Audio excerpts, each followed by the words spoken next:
Le porte-rune. Écrit et narré par Tom Dervin. Chapitre 13. Un cas de conscience. Un soleil froid caressait la grenouillère ce matin-là. Le vent s'était tu à l'aube avec les animaux nocturnes qui avaient regagné leur repère. Au milieu du hameau abandonné, Philippin longeait les bicoques de bois. Sur son chemin, elle brisait au fur et à mesure les stalactites qui pendaient le long des toitures. L'une après l'autre, elle les jetait dans un vieux seau qu'elle tenait contre elle. À l'intérieur, les flèches de glace s'amoncelaient les unes sur les autres. La créature avait les traits tirés et les cheveux en bataille. Ses vêtements étaient en piteux état, recouverts de boue et de sang qui commençaient à peine à sécher. Philippin grelottait, exténué, répétant encore et encore sa tâche, presque machinalement. Lorsque le récipient fut enfin rempli, la change-forme fit demi-tour et reprit la direction de la masure où toutes ses affaires l'attendaient. Tandis qu'elle marchait, elle gardait la tête baissée. La créature se forçait pour ne pas regarder les carcasses qui pourrissaient au milieu des bâtiments, jonchant le bourbier. Quelques corbeaux étaient venus se poser là, espérant se gonfler le ventre de la viande nauséabonde. Il n'en fut rien. Même les volatiles renoncèrent au buffet à ciel ouvert. L'odeur dégagée par le charnier était si fétide qu'elle repoussait les rapaces. Philippin ouvrit la porte de la masure et vint déposer le seau près du feu. Dans l'âtre, une braisière reposait au-dessus des charbons ardents, près d'une silhouette étendue sur une paillasse. Le corps était recouvert par 2 couvertures empilées l'une sur l'autre. En la regardant, la créature poussa un long soupir, un mélange d'empathie et d'angoisse. Elle se mit à genoux et souleva les couettes. L'étranger était là. Il respirait faiblement, les yeux à demi ouverts, le regard vitreux tourné contre le mur. Sa peau était pâle. Il semblait à moitié mort. « Vous êtes avec moi ?» demanda Philippin, inquiète et fatiguée. Elle posa une main sur sa tête. « Répondez-moi, je vous en prie. »« Je suis là, Philippin, » répondit le rôdeur après un court silence. Il murmurait presque, son regard demeurait dans le vide. « J'ai besoin que vous restiez en vie, vous comprenez ? Ne me laissez pas toute seule ici. » Un minuscule sourire apparut sur le visage de l'étranger. « Ah, enfin un peu d'égoïsme de ta part. Philippin, je ne te serais plus d'une très grande utilité. Si j'étais toi, je prendrais mes jambes à mon cou et quitterais cet endroit au plus vite. » Parler lui faisait mal, cela se voyait. Pourtant, il ne s'empêcha pas de continuer. « Tu peux être certaine que d'autres Dayengar reviendront ce soir. » À l'évocation des monstres, Philippin sentit un frisson lui parcourir l'échine. « Je ne vous laisserai pas ici. J'ai une dette envers vous. »« Tu les collectionnes ?» railla le vagabond. Bien qu'elle ne trouvât pas ça drôle, Philippin feinta un rire de pitié. « Écoutez, j'ai fait fondre des stalactites que j'ai récupérées dehors et bouillir l'eau. Je sais que ce n'est point l'idéal, mais c'est toujours mieux que cette eau croupie qui nous entoure. Vos plaies ne saignent plus, mais il faut que je les lave. Ces choses, leurs blessures vont forcément pourrir. »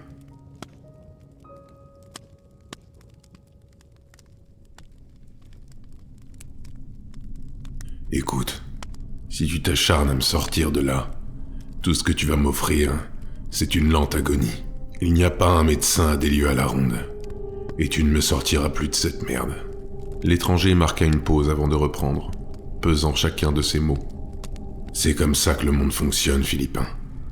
Marche ou crève. Je ne peux plus marcher. Prends mon cheval s'il te laisse approcher et fous le camp. » Philippin l'observait, stupéfaite. Il semblait si lucide, si serein. « Tu sais que j'ai raison. » Ses yeux se fermaient doucement. Qu'est-ce que c'était ? Ces lumières, enfin, ce feu qui brûlait dans votre dos. Le chasseur souffla longuement. Un héritage du passé. Une arme gravée dans ma chair par les murmures. Les murmures ? Les prêtres d'un chapitre aujourd'hui disparu. Et ce n'est pas plus mal. Avec moi, c'est leur dernière œuvre qui disparaîtra. Vous êtes membre de l'église ? C'est compliqué. Mais Je n'étais pas comme les murmures qui m'ont fait ça. Je ne portais pas la bure. J'étais le bras armé de la foi. J'ai chassé ses ennemis, hommes comme monstres. Comme les Dayengar ? Non, pas comme les Dayengar. Je traquais un autre genre de monstre, humain ou non. Le chasseur marqua une petite pause. Lorsqu'il reprit, sa voix était toujours aussi calme, sans une once de remords. Mais j'ai aussi eu à faire taire des malheureux qui ont eu la mauvaise idée de ne pas s'agenouiller devant la bonne idole.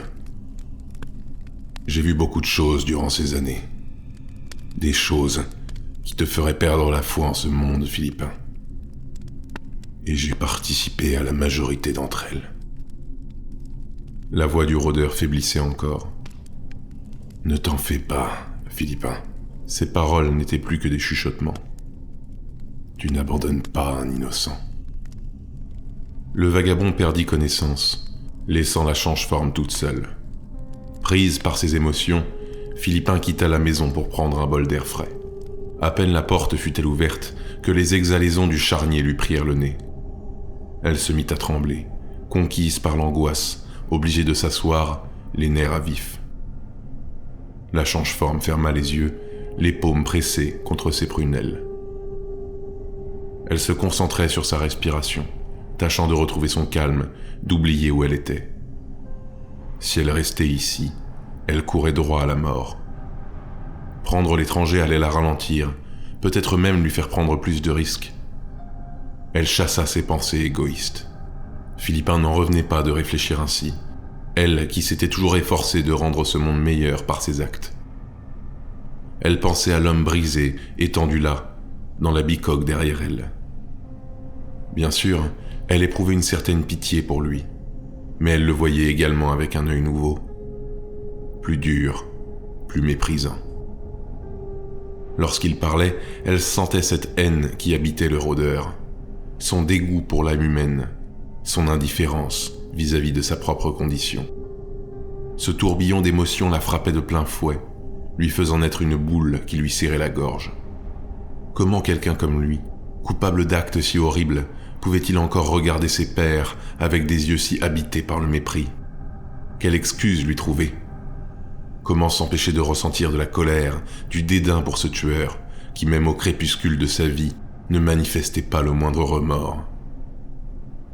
La change-forme détestait éprouver ce genre de sentiment, mais elle n'y pouvait rien. Ses pensées avaient germé dans son esprit, elle commençait à gangréner la vision qu'elle avait du rôdeur. Ce n'était pas un pauvre homme, c'était un meurtrier, froid et sans pitié.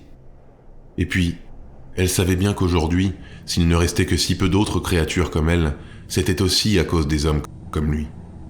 Depuis des siècles, l'humanité s'était étendue sur la quasi-totalité du monde connu et avait ainsi éradiqué moult formes de vie intelligentes sur son chemin. À sa tête, les héros de ces conquêtes sanglantes étaient bien souvent portés par leurs croyances. Mais au final, ce n'étaient que des bourreaux, des tortionnaires, des sadiques, des assassins auréolés par leur foi, amnistiés par le culte et le mysticisme. Pourquoi devrait-elle prendre le risque de perdre la vie pour sauver celle d'un individu pareil ? Et puis, après tout, il lui avait lui-même demandé de le laisser là. Avant ce matin, elle ignorait presque tout du passé de cet homme dont elle ne connaissait même pas le nom. Elle pensait jusqu'à présent que ce n'était qu'un pauvre hère, brisé par une destinée difficile, comme il en existe beaucoup. Finalement, ce n'était rien de plus qu'un fanatique. Un tueur privé de remords. Pourquoi devrait-elle le sauver ? Philippin s'efforçait de se convaincre. Si elle l'abandonnait ici, c'était pour ce qu'il était, pas pour la peur qu'elle ressentait. Elle allait prendre quelques affaires, monter sur le cheval et quitter cet endroit maudit, retourner à la civilisation. Le cœur serré, elle ouvrit ses yeux humides et retourna dans la maison. La porte grinça sur ses gonds, la lumière qui entrait projetait l'ombre de Philippin sur le parquet, jusqu'au rôdeur allongé près du feu. La change-forme respirait rapidement, observant les équipements du chasseur disposés derrière lui. Elle entra dans la salle et contourna l'étranger. Elle sentait la honte, l'ombre des résipiscences à venir. Philippin attrapa le sac du vagabond et le souleva sur son épaule.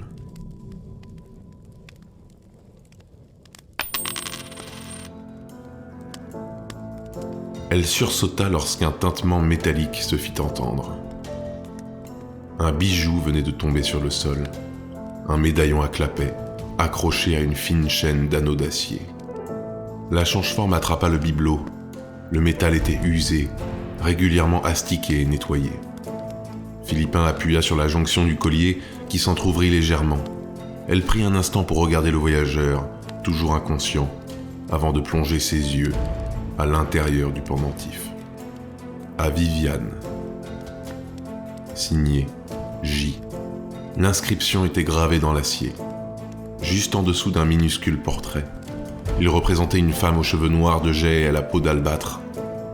C'était une beauté froide, arborant un visage doux, orné de 2 yeux lumineux qui tranchaient avec le reste de son apparence. Sur le pourtour de l'œuvre, un fin cheveu noir encadrait le dessin. Les yeux fixés sur la miniature, Philippin s'était figé. Le rôdeur était-il le fameux J gravé sur le bijou ? Et si oui, qui était cette Viviane ? Une femme qu'il aimait ? Cette perspective brisa ses certitudes. Si tel était le cas, alors l'homme allongé à côté d'elle était capable d'aimer. Peut-être même que cette femme l'attendait au bout de la route. Et si l'étranger était capable d'aimer, comment pouvait-il être un meurtrier froid et sans pitié ? Cette découverte chamboulait tout son esprit. Philippin secoua la tête et posa le pendentif près du vagabond. Elle sortit de la maison et fit quelques pas vers l'entrepôt où les talons patientaient. Du coin de l'œil, elle aperçut les morceaux épars du premier Dayengar, pulvérisés par l'arme du chasseur. Elle se figea et tourna son regard vers les restes du monstre, décidée à affronter le spectacle morbide. À travers les bouts de viande immergés dans la boue, elle revoyait les événements de la veille. L'étranger était sans nul doute un homme détestable, mais il l'avait sauvé. Et plus que tout, il savait aimer. Si cet homme est doué d'amour, alors il n'est pas totalement perdu, pensa Philippin avec toute la bonté qui la caractérisait. Un sourire apparut au coin de ses lèvres. La change-forme fit volte-face et retourna au seuil de la masure. Une fois au chevet du tueur, elle attrapa le collier près de lui. Tout en regardant le portrait, elle s'adressa au voyageur inconscient. « C'est elle qui te sauve sur ce coup. J'espère que tu le sais. »